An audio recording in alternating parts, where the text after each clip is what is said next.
آپ کہتے ہیں کہ ہر کام میں اسباب دیکھنے چاہیے, تو اگر کوئی آدمی غریب ہو تو وہ نسل کیوں بڑھائے بغیر اسباب کے؟ بہت اچھا سوال ہے. میں کہتا ہوں بھائی گراؤنڈ ریئلٹی کو دیکھ کر فیصلہ کرو, توکل پہ نہیں چلو, صرف توکل پہ. تو کسی نے سوال کیا ایک آدمی کی آمدن ہے نہیں, ایک بچہ پل نہیں رہا, تو آپ کہتے ہو بچے پیدا کرو, تو یہ تو گراؤنڈ ریئلٹی کے خلاف ہوا نا. یہ بڑا خاندانی سوال ہے. اس کا جواب یہ ہے کہ گراؤنڈ ریئلٹی کہتے کس میں؟ گراؤنڈ ریئلٹی یہاں پر یہ ہے کہ جب اللہ نے پہلا بچہ دیا تھا ماں کی چھاتیوں میں دودھ پیدا کر کے, اللہ نے گراؤنڈ ریئلٹی یہ ہے کہ اللہ نے بتا دیا کہ اس کا رزق کس کے ذمے ہے؟ میرے ذمے ہے. سمجھ آ رہی ہے بات؟ ابھی چونکہ دودھ کی ضرورت ہے اس لیے دودھ پیدا کیا ہے, تو جو اللہ دودھ پیدا کر رہا ہے وہ غافل نہیں ہے, باقی چیزوں کی ضرورت کا بھی انتظام وہ کرے گا. سمجھ میں آ رہی ہے بات؟ کیونکہ بچہ پیدا ہوتا ہے وہ اللہ کا بندہ پہلے ہے, آپ کی اولاد بعد میں, اس کے خالق آپ نہیں ہو بلکہ اللہ ہے. اور اللہ نے یہ کائنات پیدا انسانوں کے لیے کی ہے, تو وہ انسانوں کو رزق نہیں دے گا تو پھر گدھوں کو دے گا کیا, گھوڑوں کو دے گا؟ تو اس لیے نسل روکنا کہ کھائیں گے کہاں سے, یہ الزام کس پر ہے؟ اللہ پر. یہ گراؤنڈ ریئلٹی ہی ہے. پھر بھی اگر یہ دلیل کسی کی سمجھ میں نہیں آتی تو دوسرا بھی ایک جواب ہے. وہ جواب یہ ہے کہ گراؤنڈ ریئلٹی کو دیکھ کے جب چلنا ہے جہاں اللہ نے چلنے کی اجازت دی ہو, جہاں اللہ نے کہا کہ گراؤنڈ ریئلٹی کو مت دیکھو, میرے حکم کو دیکھو, وہاں گراؤنڈ ریئلٹی کو تھوڑی دیکھنا ہے. ارے بھائی موسیٰ علیہ السلام فرعون کے سامنے جا کے کھڑے ہو گئے کہ میں جناب اس کے سامنے تقریر کروں گا کہ میں نبی ہوں. گراؤنڈ ریئلٹی تو یہ کہہ رہی ہے کہ موسیٰ علیہ السلام کو ایسا نہیں کرنا چاہیے, کیونکہ آپ تو ویسے ہی موسٹ وانٹڈ تھے. حضرت موسیٰ علیہ السلام سے قبطی کا قتل ہو گیا تھا غلطی سے, تو وہاں سے فرار ہو کر دوسرے ملک چلے گئے. فرعون نے تو گرفتاری کے وارنٹ جاری کیے ہوئے تھے. اب ایسے موقع پہ گراؤنڈ ریئلٹی یہ کہتی ہے کہ موسیٰ علیہ السلام کو اگر واپس مصر آ بھی رہے تو چھپ کے زندگی گزارنی چاہیے. کیا خیال ہے؟ لیکن موسیٰ علیہ السلام نہ صرف یہ کہ چھپ کے نہیں گزار رہے, فرعون کے محل میں چلے گئے, اور نہ صرف یہ کہ محل میں نہیں, جا کے الٹا اس کو تبلیغ کر رہے ہیں کہ تو غلط ہے. تو یہ تو بالکل گراؤنڈ ریئلٹی کے خلاف ہے. تو یہ اس لیے جائز ہے کہ یہ اب کس کا حکم ہے؟ اللہ کا.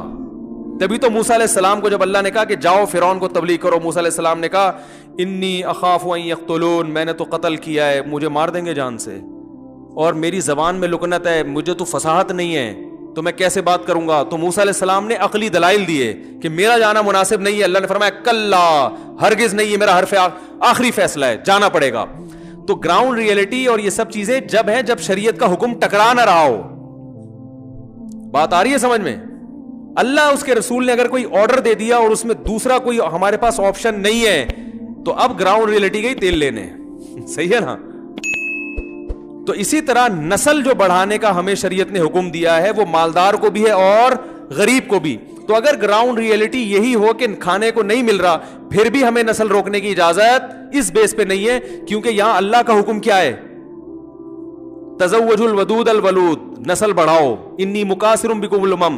اور اس کا اولین مخاطب غریب صحابہ تھے جن کے پاس کھانے کو روٹی نہیں تھی. اصحاب صفہ تھے جو بیچارے ایک دوسرے کی طرف پش کر کے بیٹھا کرتے تھے کہ کہیں کسی کے سطر پہ نظر نہ پڑ جائے, کپڑے نہیں تھے ان کے پاس. ان کو کہا جا رہا ہے کہ ایسی عورت سے نکاح کرو جس کے اولاد زیادہ ہو. تو اگر گراؤنڈ ریئلٹی بالفرض یہ ہو کہ بچے کھائیں گے کہاں سے, تو بھی یہ حکم شریعت کے کیا ہے؟ خلاف ہے. تو جہاں شریعت ہمیں حکم دے گی وہاں اللہ پہ توکل کرنا ہے. سمجھ میں آ رہی ہے بات؟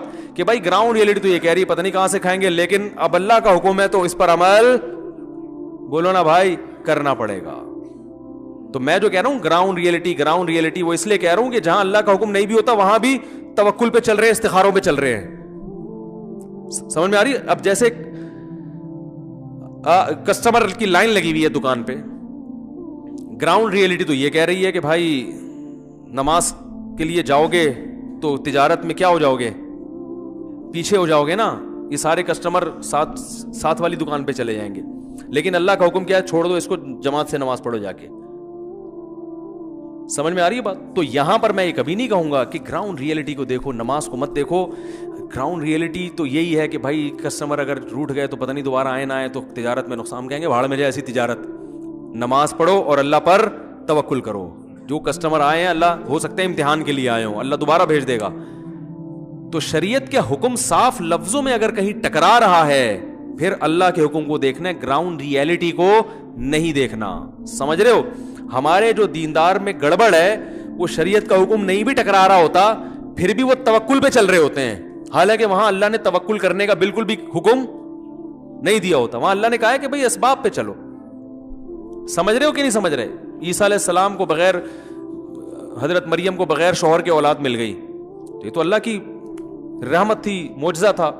اب آپ کہو کہ بھئی میں توکل کروں گا بغیر بیوی کے مجھے اولاد چاہیے, تو مل جائے گی, چاہے جتنے پھونکے لگوا لو صحیح نا, جتنے دم کروا لو, نہیں ہوگی. تو ہم یہی کہتے ہیں بھائی اگر جتنی قرآن خواریاں کروا لو, سردی میں برف بیچو گے تو کاروبار نہیں چلے گا. اب برف بیچ رہے ہو, کہہ رہو یار اللہ بہت بڑا ہے, جب فلاں کا گرمیوں میں کوئلے کا کاروبار چل سکتا ہے تو میرا سردیوں میں برف کا کیوں نہیں چل سکتا؟ تو یہ دیندار لوگ یہ حماقت کر رہے ہوتے ہیں. بھائی پہلے اپنی ذمہ داری پوری کرو, پھر اللہ پہ توکل کرو. ہاں جہاں اللہ نے پابندی لگا دی ہے تو وہاں تو پھر اللہ کے حکم ہے. جیسے موسیٰ علیہ السلام, اگر اللہ حکم نہ دیتا تو پھر موسیٰ علیہ السلام کے لیے فرعون کے پاس جا کے کھڑا ہونا جائز ہی نہیں تھا. وہ اپنے آپ کو, وہ خودکشی کے مترادف تھا. کہ آپ ایک ظالم کے اپنے آپ کو کیوں حوالے کر رہے ہیں بھائی, آپ کیوں اس کو جا کے تبلیغ کر رہے ہیں؟ وہ تو پکڑ کے مار دے گا آپ کو. تو جب اللہ نے ذمہ داری لی کہ جائیں, موسیٰ علیہ السلام نے کہا مار دے گا, قتل کر دے گا. اللہ نے فرمایا کلا اننی معکم اسمع و ارا, میں تم دونوں کے ساتھ ہوں. موسیٰ تیرے ساتھ بھی, ہارون کے ساتھ بھی. اسمع, سن بھی رہا ہوں, اور ارا, سب کچھ دیکھ بھی رہا ہوں. میں تمہیں بچاؤں گا. اب گراؤنڈ ریئلٹی ایک دم کیا ہو گئی ہے, چینج. اب زمینی حقائق کہہ رہے ہیں بھائی اللہ سے کوئی نہیں لڑ سکتا, فرعون سے تو لڑ سکتے ہو, اللہ سے نہیں. اب جانے میں عافیت ہے. تو اسی طرح اگر کوئی غریب نسل روکتا ہے کہ کھلاؤں گا کہاں سے, تو نسل روکنے میں عذاب ہے. یہ 2 بچے عذاب بنا دے گا اللہ, ٹھیک ہے نا. اب اللہ کا حکم ہے بھائی پیدا کرو, اور توکل کس پہ کرو, اللہ پہ. پھر اگر مصیبت آئی بھی تو وہ چونکہ اللہ کی طرف سے ہوگی, اس میں اجر ملے گا, اس میں صبر کی توفیق ملے گی. اور اگر رزق کی تنگی کے خوف سے نسل روک لی تو پھر ایک بچہ بھی گلے پڑ سکتا ہے. تبھی تو آپ دیکھو نا, خرچے پورے ہی نہیں ہو رہے.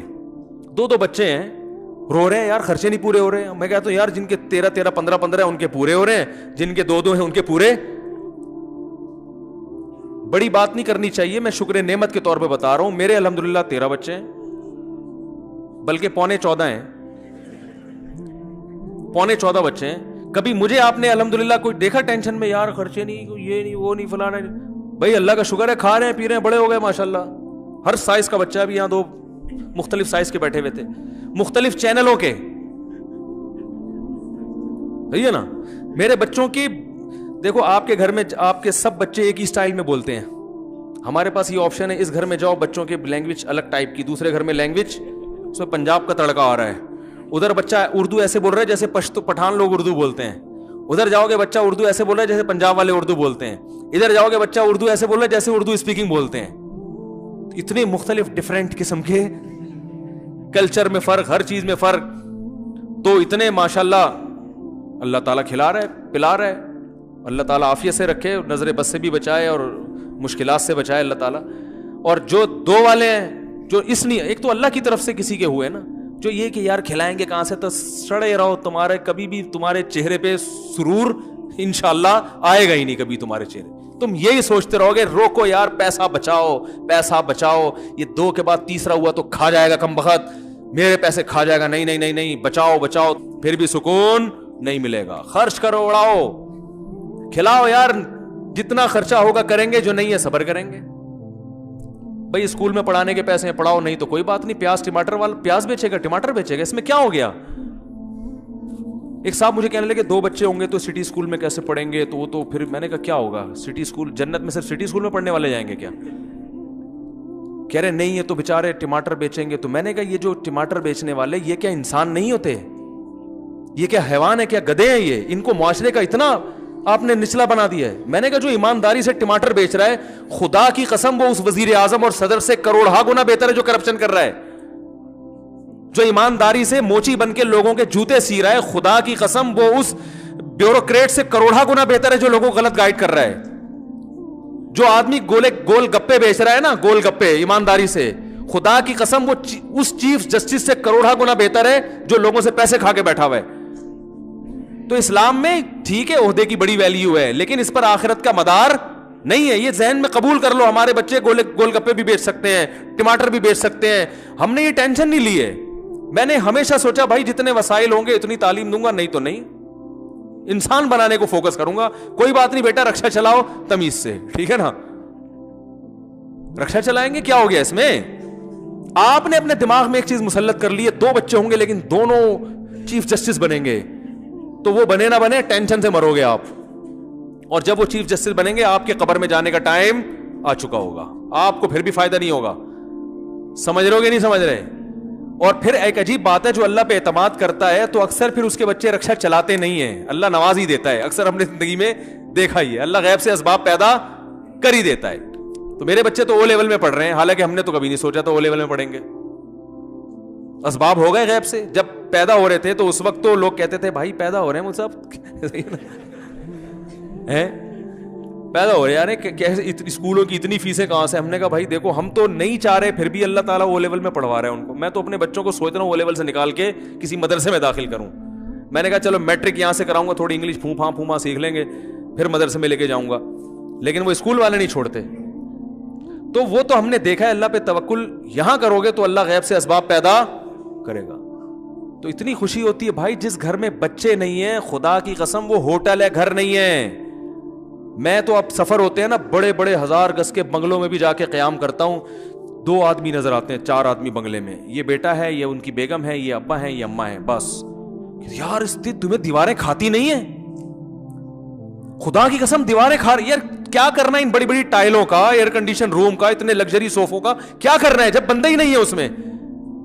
مجھے اتنی اللہ شکر ہے نعمت کی توفیق دیتا ہے, جب میں سفر کرتا ہوں مالداروں کے گھروں میں جاتا ہوں نا, جب 1000 گز کے بنگلے, میں کہتا ہوں یار میرا گھر اتنا بڑا نہیں ہے لیکن سکون اس میں الحمدللہ زیادہ ہے. کیونکہ جب گھر میں جائیں گے سب سے پہلے بچے استقبال کرتے ہیں, ٹھیک ہے نا.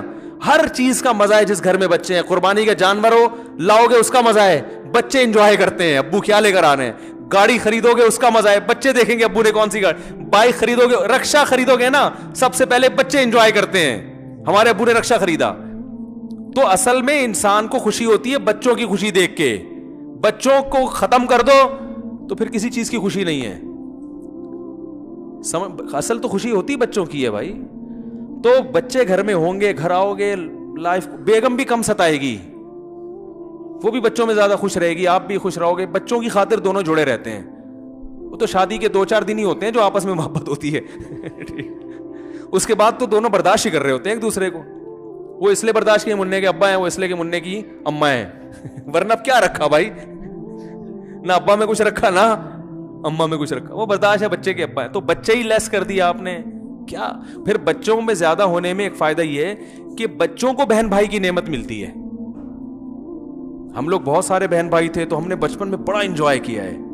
بہنیں بھائی سب مل کے کھیلتے تھے, شکایتیں لگاتے تھے, پٹتے تھے, صحیح ہے نا, کھیلتے تھے ایک دوسرے کے ساتھ. پھر بڑے ہونے کے بعد بھی ایک دوسرے کے ساتھ اپنی دل کی باتیں شیئر کرتے ہیں. ہر بات انسان باپ اور ماں کے سامنے نہیں کر سکتا. پھر ماں باپ تو چلے جاتے ہیں تو پھر بہن بھائی رہ جاتے ہیں نا. تو میں کہتا ہوں یار میرا اگر ایک بھائی ہوتا اور میں ہوتا, 2 تو میری تو زندگی کے سارے مزے خراب ہو گئے تھے. تو بہن بھائی بھی ہول سیل کے حساب سے ہونے چاہیے. اس سے نہیں لگ رہی تو اس سے بن جائے گی بھائی. ہر اتنی ساری بہنیں ہوں کہ اس بہن سے نہیں بنتی تو اس بہن سے بنے گی. اکثر گھر میں ہوتا ہے نا, اس کی اس بھائی سے بنتی, اس سے تو بنتی نہیں ہے. تو اتنے بھائی دو اس کو کہ کسی نہ کسی سے تو بنے. ایک ہی بھائی ہے اس کا, اس سے نہیں بن رہی تو وہ تو بھائی لیس ہو گیا. بہنوں میں ایسا ہوتا ہے یہ دونوں کی آپس میں بنتی ہے, ان کی تیسری سے نہیں بنتی, کوئی مسئلہ نہیں ہے, ان دونوں کی تو بن رہی ہے نا. ایک ہی بہن ہے, اس سے نہیں بن رہی تو کہاں جائے گی بیچاری وہ. اور بعضوں کی ایک بھی بہن نہیں ہوتی. بھائی بہن کو تو بہن چاہیے, وہ بہن کے ساتھ جو باتیں شیئر کر سکتی ہے وہ ماں باپ کے ساتھ تھوڑی کر سکتی ہے. پورے معاشرے کی واٹ لگا دی ہے گوروں کے کلچر کو فالو کر کے, ایسی کی تیسی کر دی اپنے خاندان کی, اپنے نظام کی. تو اس لیے جو اللہ اس کے رسول نے خاندان کے معاملے میں کہا کہ مجھ پہ توکل کرو, وما من دابۃ الا علی اللہ رزقها, زمین پہ چلنے والے کوئی مخلوق ایسی نہیں ہے جس کی روزی اللہ نے اپنے ذمے نہ لی ہو. تو انسان تو سب سے پہلے ہے.